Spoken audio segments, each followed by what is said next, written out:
All right, guys, so we're in the last portion of chapter 8, which is evaluating variances from standard costs. And I want to spend some time talking about non-financial performance measures. So many times companies supplement standard costs and variances from standards with non-financial measures. So in definition, or by definition, a non-financial performance measure is a measure that expresses performance in a measure other than dollars. So this could be time, quality, or quantity of a business activity. So here is a list of some non-financial performance measures. So you have inventory turnover, percent of on-time delivery. So right now, especially, it's probably a really good a measurement for a lot of your FedEx and UPS and Amazon companies, where that's what they're measuring. The elapse of time between a customer order and their product delivery. So we'll talk about that in a second. You also have customer preference rankings compared to their competitors, so response time to service call, time to develop new products, so forth and so on. And last but not least, the number of customer complaints, which kind of sucks because it seems like the only time customers give feedback is when they complain. So, all right. So let's talk about the process, right? So non-financial measures are often linked to either the inputs or the outputs of an activity or process. So just in by definition, a process is a sequence of activities for performing a task. Okay, so in our picture, we have inputs, we have activities or the process, and then we have the output. Okay, so let's put this into some kind of example, right? All right, so here's an example of all of our inputs. We have the number of employees, employee experience, the employee training, the fryer reliability, the number of new menu items and fountain drinks available. Then our activity or our process would be considered the counter service.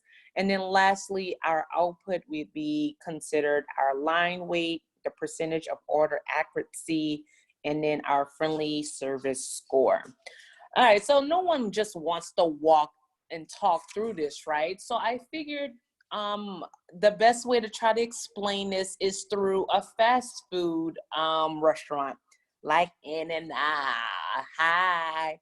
So In-N-Out and many of your other burger places or fast food restaurants and chains use this process, this non-financial performance measures across their processes, right?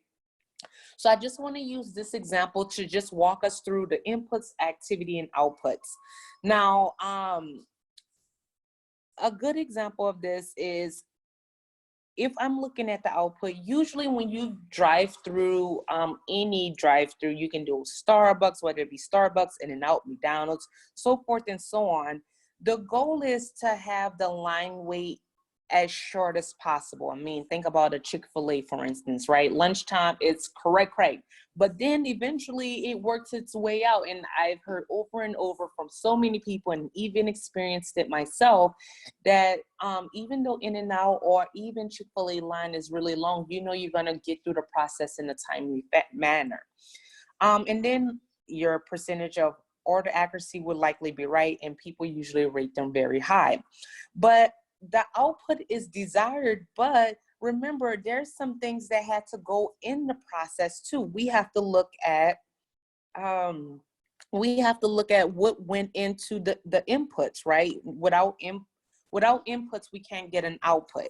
So usually, I'm guessing if you're In-N-Out, if you want a shorter wait, a line wait, and so forth and so on, then that means that you need to employ enough employees during the rush hour, right? And maybe have less people when it's slowing down or it's a little dry.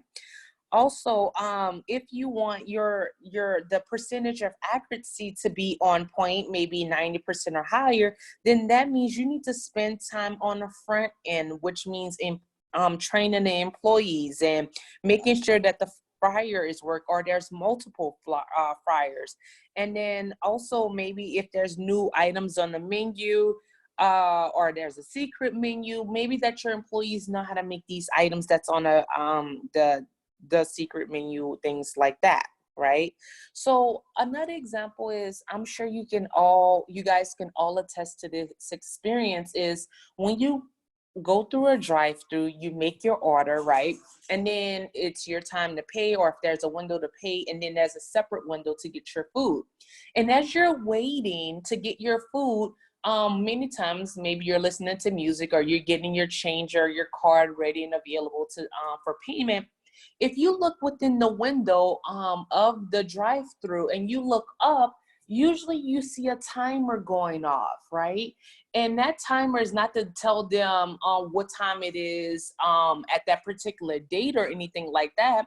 It is to tell them from the moment that you ordered that from the moment that you placed your order until the time that it was time to pick up your order, there's looking at the lapse in time. How long is it taking our customers on average from the point of order to the point of delivery, basically? And then you're probably looking at how long was the line wait and what is the percentage of order accuracy.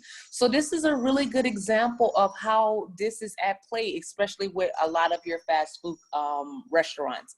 And then maybe you can even take this a step further, because a lot of us are indoors because of COVID-19, or what have you. Think about a Uber Eats or a DoorDash, right? So I'm sure these companies are looking at, from the moment you place your order to delivery, how long is it taking a driver to do this? And maybe they're using this information to schedule that driver again to deliveries, or to look at time studies. So again, that's an example of how non-financial performance measures are at play. Okay. And so with that, that's all I believe I have. So if you have any questions, as always, let me know, reach out. But it was a pleasure to help you guys in chapter